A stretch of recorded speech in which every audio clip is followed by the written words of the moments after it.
Hello बच्चों, हम स्वागत करते हैं आज आपका फिर से अपने YouTube चैनल श्री गुरुकुल में। और आज हम लोग खत्म करने वाले हैं क्लास 12th का पहला चैप्टर कूलाम का नियम तथा वैद्युत क्षेत्र। देखिए, जो हमारे पढ़ाने का तरीका होगा, मैंने सबसे पहले आपके साथ बोला था, सबसे पहले हम किसी चैप्टर को लेंगे और उस चैप्टर को पढ़ने से पहले उसके आउटर यानी बाहर से उस चैप्टर को देखेंगे, उसमें क्या क्या टॉपिक है उसके बारे में हल्का हल्का जानेंगे, फिर उसी टॉपिक को डीपली पढ़ेंगे।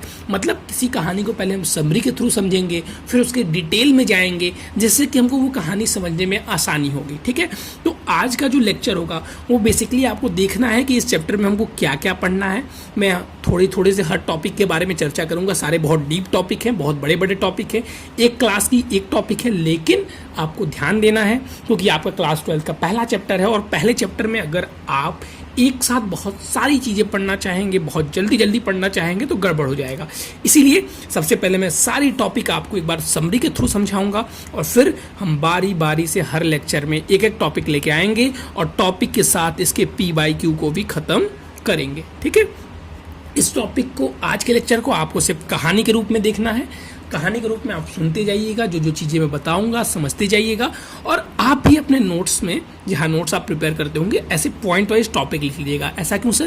क्योंकि जब मैं चैप्टर कंप्लीट करा दूंगा तो आप बस टॉपिक देख के रिविजन कर पाएंगे। समझ में आ रहा है? इस बात को ध्यान दीजिएगा। चलिए, तो हम स्टार्ट करते हैं। ये हमारा क्लास 12 का पहला चैप्टर है फिजिक्स का, और पहला जो टॉपिक है हमारा वो है वैद्युत आवेश।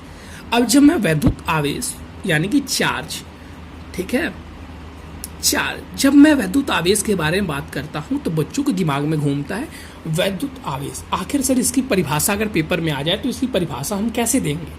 ठीक है, और ये वैद्युत आवेश होता क्या है? तो सबसे पहले हम सभी को क्या पता है कि देखिए सर, अगर कोई भी ऑब्जेक्ट है, जैसे मान लीजिए हमारे पास ये ऑब्जेक्ट था क्यूब, ठीक है, इस क्यूब को हम लोग ले लेते हैं कि हमारे पास ये ऑब्जेक्ट था क्यूब। तो हम सभी को पता है सर कि ये जो क्यूब है ये छोटे छोटे से पार्टिकल से मिलकर बना हुआ है। ठीक, और ये छोटे छोटे से पार्टिकल हैं सर, ये एटम है। ये क्या है? एटम है, यानी कि परमाणु है। ये क्या है सर? परमाणु है। देखिए, मैं हिंदी इंग्लिश दोनों को लेके इसलिए चल रहा हूँ ताकि जब आप क्लास 12 पास करके आगे बढ़ेंगे तो सारी चीज़ें आपको इंग्लिश में मिलेंगी, तो आपको कोई दिक्कत ना हो, आप दोनों चीज़ें जानते रहें। और हिंदी मीडियम के बच्चों की खासियत यही होती है कि उनको हिंदी के साथ इंग्लिश भी पता होता है। ध्यान दीजिएगा। तो कोई भी, अगर मैं बोलूँ कोई भी सब्सटेंस है, कोई भी वस्तु है, तो कहेंगे सर परमाणु यानी कि एटम से मिलकर बना हुआ है। अब जब मैं इसको और अंदर तक खोलूँ तो कहेंगे सर आप, ये अगर हमारा एक एटम है तो इसमें एक होता है न्यूक्लियस यानी कि नाभिक, और नाभिक में होता है सर न्यूट्रॉन प्लस प्रोटॉन। ठीक, नाभिक और नाभिक, ये हमारा सर एटम हो गया कुछ इस तरीके का। एटम में भी मैं खोलूँ इसको तो सर आपने बताया बीच में सर नाभिक होता है जिसमें न्यूट्रॉन प्रोटॉन और किनारे किनारे सर इलेक्ट्रॉन होते हैं। किनारे किनारे क्या होते हैं इसके रिंग में? इलेक्ट्रॉन होते हैं। अब हम चाहें तो इसको और भी अंदर तक खोल सकते हैं।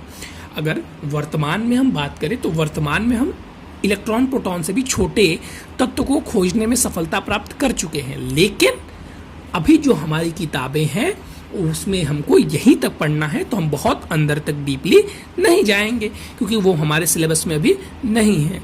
तो हमको पता चला कि सर चार्ज, यानी कि सर चार्ज की बात करें तो हमारे पास 3 चीज़ें आई, इलेक्ट्रॉन, प्रोटॉन और न्यूट्रॉन। लेकिन हमको पता चला कि सर जो न्यूट्रॉन होता है इस पर तो कोई चार्ज नहीं होता है, तो इससे हमारा कोई लेना देना ही नहीं है। ठीक है, 2 चीज़ें मिली हमको, इलेक्ट्रॉन और प्रोटॉन। ये दोनों ही हमारे चार्ज होते हैं और सबसे छोटे चार्ज होते हैं। देखिए, इससे भी छोटे चार्ज हैं, लेकिन हमारे पुस्तक के हिसाब से अगर हमसे पूछे तो सबसे छोटे जो हमारे चार्ज हैं वो क्या हो जाएंगे? इलेक्ट्रॉन और प्रोटॉन। अभी बात यही ख़त्म नहीं हुई, अभी हमको थोड़ा सा इसके बारे में और समझना है क्योंकि अब तो हम क्लास 12 में आ चुके हैं। चार्ज हमारी कहानी यहीं तक ख़त्म नहीं हुई। ये तो इलेक्ट्रॉन है, ये तो प्रोटॉन है। आपसे किसी ने पूछा चार्ज क्या होता है तो आप क्या बताएंगे? तो सर हमने क्लास 9th में 10th में एक फॉर्मूला पढ़ा था जो सर था Q में NE। अब मैं पूछूं कि ये फॉर्मूला आपको याद है तो कुछ बच्चे कहेंगे नहीं। इसीलिए तो पहला लेक्चर में सारे टॉपिक को डिस्कस कर रहा हूँ ताकि आपको जो नहीं भी पता होगा वो भी पता चल जाएगा। तो ध्यान दीजिएगा। अब जो Q में NE था वहाँ पे Q क्या था? तो सर कहेंगे आवेश। एक बात देखिए, मैं सबसे पहले बता देता हूँ कि इस क्लास 12 में डिफिनीशन रटने का प्रयास मत कीजिएगा। मैं आपको समझा के यहाँ पे डिफिनीशन याद करा दूंगा, उसी तरीके से आपको समझ के ही डिफिनीशन लिखना है, रटने का प्रयास नहीं करना है। जो सर n है, ये n क्या है? तो सर ये है इलेक्ट्रॉनों की संख्या। इलेक्ट्रॉनों की क्या है सर? संख्या। फिर अगर मैं आपसे पूछूं कि ये बताइए कि ये E क्या है, तो कहेंगे सर आप इलेक्ट्रॉन स्वयं है ना? इलेक्ट्रॉन क्या है? स्वयं है। तो इस तरीके से हम बोल सकते हैं कि जो हमारा आवेश होता है, वैद्युत आवेश, वो क्या होता है? हम कहते हैं कि इलेक्ट्रॉनों के समूह को, देखिए ये इलेक्ट्रॉन है और ये क्या है? Number of electron. तो इलेक्ट्रॉनों के समूह को ही क्या कहते हैं? आवेश कहते हैं। कुछ बच्चे यहाँ पे नोट्स बनाने स्टार्ट कर देंगे, नहीं, ये सारी टॉपिक हम कल डिस्कस करेंगे बहुत अच्छी तरीके से, भी इससे भी डीप में जाएंगे, ठीक है। लेकिन आज हमारा वो उद्देश्य नहीं है, आज सारे टॉपिक को हल्का हल्का समझना ही हमारा उद्देश्य है, तुम वही करेंगे, ठीक। चलिए अब इस पे ये देखिए, जो इलेक्ट्रॉन होता है नेगेटिव और प्रोटॉन जो होता है पॉजिटिव, कितने कितने चार्ज होते हैं, इनके मास कितने होते हैं, हमको सब पता करना है। लेकिन आज के लेक्चर में नहीं, जब कल का हमारा पहला टॉपिक होगा तो हम इसको बेहतरीन तरीके से डिस्कस करेंगे और साथ ही इसके प्रीवियस ईयर क्वेश्चन। लेकिन अभी हमें क्या करना है? अभी तो हमें ऊपर ऊपर से टॉपिक को समझना है, ठीक है। चलिए हमारे सारे सीरीज जैसे ही चलेंगे, कोई भी चैप्टर आएगा तो पहले ऊपर ऊपर, फिर उसके डीपली में जाएंगे। पहले कहानी थोड़ा सा ट्रेलर देख लीजिए, ताकि ट्रेलर देखने के बाद से एक एक्साइटमेंट बन जाता है ना, वही सेम चीज़ यहाँ पे हम लोग करते रहेंगे। अब वैद्युत आवेश का संरक्षण, सर देखिए ये तो नियम मत बताइए आप, ये तो हम लोग को याद हो गया बहुत बचपन से ही, हम लोग पढ़ के आए हैं। मास के संरक्षण का नियम, ऊर्जा के संरक्षण का नियम, वैसे ही आवेश का है। तो आवेश को नहीं उत्पन्न किया जा सकता है, नहीं नष्ट किया जा सकता है, इसे एक फॉर्म से दूसरे फॉर्म में परिवर्तन किया जा सकता है। बहुत डीपली से इसको भी हम लोग समझेंगे, इसमें और भी चीज़ें हमको पढ़नी है, ये मैंने आपको साधारण शब्दों में समझाने का प्रयास किया है। फिर जो हमारा तीसरा टॉपिक आएगा वो आएगा कूलाम का नियम। सबसे मोस्ट इम्पॉर्टेंट टॉपिक है इसका, जो सबसे मोस्ट इम्पॉर्टेंट टॉपिक है, जिस पे अभी तक P/Q के सबसे ज़्यादा क्वेश्चंस आए हैं, वो है कूलाम का नियम। मुझे लगता है 2 लेक्चर इसी को लेने में बीत जाएंगे, ठीक है। सबसे इंपॉर्टेंट है जो क्या है? कूलाम का नियम। तो ध्यान देंगे, कूलाम के नियम में हमको क्या पढ़ना है? कूलाम ने जो बताया था, जो अभी हम आवेश यहाँ पे देख के आ रहे हैं, यानी कि Q, इन 2 आवेशों के बीच जो बल लगते हैं उसको जो डिफाइन किया था वो कूलाम ने किया था, और उसी को हम बोलते हैं कूलाम का नियम। एक बार उसको ऊपर से देख लेंगे, इसको हम लोग अच्छे से समझेंगे। F = 1/4πε0, जो इनके बीच फोर्स होता है उसकी वैल्यू होती है, इनटू में Q1 Q2 अपॉन में R²। कोई मतलब नहीं है, आपको ये फॉर्मूला भी याद करने की कोई आवश्यकता नहीं है, ठीक है। चलिए ध्यान दीजिएगा, बस मैं आपको बताते जा रहा हूँ ताकि आपके दिमाग में थोड़ा सा सेट होता जाए। तो इन्होंने कूलाम ने जो बताया वो 2 बल बताए, यानी कि 2 फोर्स। पहला आकर्षण और दूसरा प्रतिकर्षण। आकर्षण मतलब अट्रैक्टिव फोर्स और प्रतिकर्षण मतलब रिपल्सिव फोर्स। आकर्षण बल जो इन्होंने बताया वो बताया कि जो अदर चार्ज होते हैं, अपोजिट चार्ज, ठीक है, विपरीत चार्ज, जो विपरीत चार्ज होते हैं यानी कि माइनस प्लस एक दूसरे को आकर्षित करते हैं, जबकि समान चार्ज यानी कि समान आवेश यानी कि प्लस प्लस या माइनस माइनस एक दूसरे को प्रतिकर्षित करते हैं। ये भी हम डिटेल में पढ़ेंगे, हल्की हल्की बातें यहाँ पे आपको ध्यान में रखने चलती हैं। मूल आवेश की क्वांटम सिद्धांत। अब मूल आवेश का क्वांटम सिद्धांत क्या कहता है? देखिए क्वांटम वर्ड से पकड़ लेना है आपको। क्वांटम मतलब होता है, यहाँ पे ध्यान रखेंगे तो क्वांटाइजेशन, क्वांटम गणना, कुछ ऐसी चीजें नहीं समझ में आ रही, कैलकुलेटर, क्वांटम क्वांटम क्वांटम गणना, ठीक है, गणना समझ लीजिए। तो जो आवेश होता है उसका क्वांटम सिद्धांत ये कहता है, सिंपल सी बात है कि आवेश को हम तोड़ फोड़ नहीं सकते हैं। ये नहीं कि ये हमारा जो इलेक्ट्रॉन है हम आधा काट दिए इलेक्ट्रॉन को और हाफ इलेक्ट्रॉन आपको दे दिए, नहीं, ये जब भी जाएगा कंप्लीट नंबर में जाएगा, यानी कि 2 इलेक्ट्रॉन चला गया, 3 इलेक्ट्रॉन चला गया, ऐसे नहीं जाएगा 1.5 इलेक्ट्रॉन चला गया, ठीक है। यही जो हमारा क्वांटम सिद्धांत कहता है, आप काट पीट नहीं सकते हैं। देखिए क्वांटम से समझ लीजिए काटना पीटना, हम इलेक्ट्रॉन को काट पीट नहीं सकते हैं, इस बात को ध्यान समझ लीजिएगा। डिटेल टॉपिक इस पे हमको पढ़ना है। दूसरा अध्यारोपण का सिद्धांत। अब अध्यारोपण का सिद्धांत क्या कहता है कि एक चार्ज था यहाँ पे हमारा, 2 चार्ज था, 3 चार्ज था, ये 2 ही चार्ज था, अब यहाँ पे आप बहुत सारे चार्ज ला के अध्यारोपित कर दिए। तो इन 2 चार्ज के बीच जो फोर्स लगने वाला है वो इनके आने से कुछ भी प्रभावित नहीं होगा। इनके भी चार्ज के बीच फोर्स लगेगा, लेकिन इनके बीच कोई भी प्रभावित नहीं होगा। ये हमारा अध्यारोपण का सिद्धांत, ये भी इस इम्पॉर्टेंट टॉपिक है, ठीक है।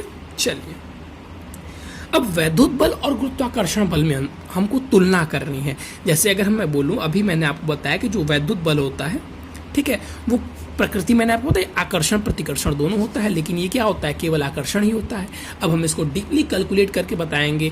आपको सर्च भी आज करिएगा तो कौन सा बल सबसे ज्यादा, एक टॉपिक आपको दे रहा हूं, इन दोनों में से कौन बलवान होता है, मतलब कौन अधिक क्षमता का होता है, आपको आज ये सर्च करना है।